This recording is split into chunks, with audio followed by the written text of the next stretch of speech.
Bonjour et je voudrais vraiment vous remercier pour l'abondance de réponses que j'ai eues au sondage que je vous ai envoyé. Je vous ai dit que j'avais préparé mon défi en ligne qui est disponible sous peu. J'aimerais ça vraiment d'ici la fin septembre le démarrer. Et je vous avais demandé 2 questions, à savoir qu'est-ce que je devrais vraiment inclure dans le défi. Et j'ai eu une abondance de réponses. Ça rentrait même encore cette semaine, alors d'où le délai de mon suivi, autrement dit. J'aimerais vous faire un compte-rendu de tout ce que vous avez mentionné. Ça se divise pas mal en 5 catégories.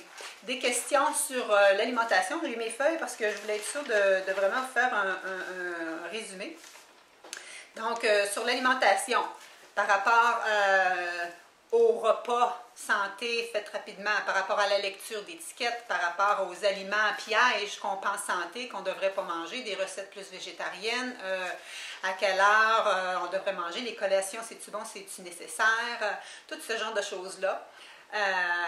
Et ce que je dois vous dire, c'est que la majorité, en fait presque la totalité de toutes les questions que j'ai eues, ça fait partie du défi, à part quelques petites questions qu'on m'a demandé, là, par exemple à la technique de course à pied. Ça, c'est pas vraiment un objectif de mon défi santé, ça c'est des choses que vous pouvez venir faire dans mes cours pratiques comme tels. Une autre catégorie, c'était par rapport à l'exercice. L'exercice, c'est comment rentabiliser notre entraînement, comment s'entraîner même si on a des blessures, quels sont les meilleurs exercices pour perdre du poids, quels sont les exercices à faire quand on est sédentaire, on part de zéro, quand on est 50, 60 ans et plus, qu'est-ce qu'on peut faire, si on fait de l'ostéoporose, toutes ces choses-là. Alors c'est vraiment par rapport à ça, moi dans le défi, j'aborde toutes ces choses-là.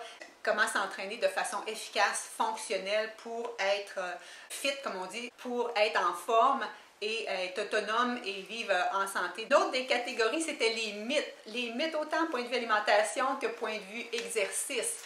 Alors, est-ce que c'est vrai qu'il ne faut pas manger, passer telle heure en soirée? Est-ce que c'est vrai qu'il faut s'entraîner à jeun? Est-ce que c'est vrai que le cardio, c'est plus nécessaire, la musculation, ça fait grossir, toutes sortes de choses comme ça.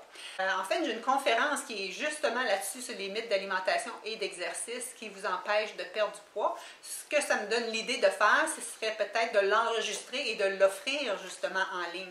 Alors, toutes vos idées sont bonnes pour mon défi, mais aussi ça va me donner des idées peut-être pour répondre à des petites capsules santé et aussi offrir des choses plus ponctuelles en ligne.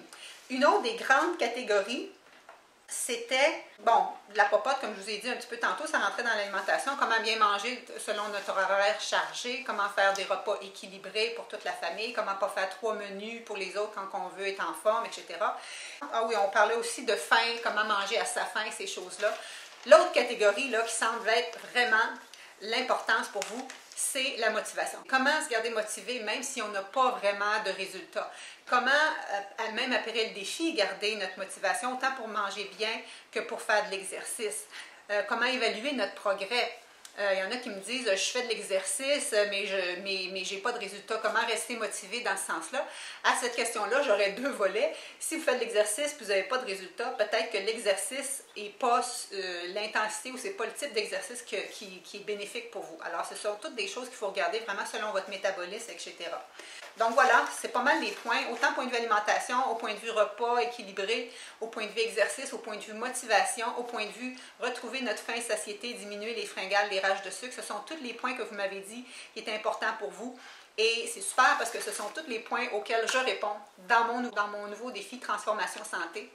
À ce sujet-là, j'ai préparé une formation gratuite, un webinaire, et je vais vous inviter à le visionner. C'est gratuit, ça dure environ 40 minutes, ça répond à pas mal de questions.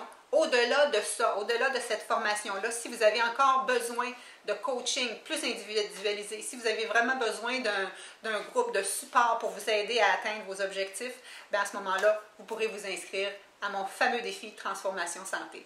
Alors, je vous donne le lien plus bas pour assister à la formation du webinaire.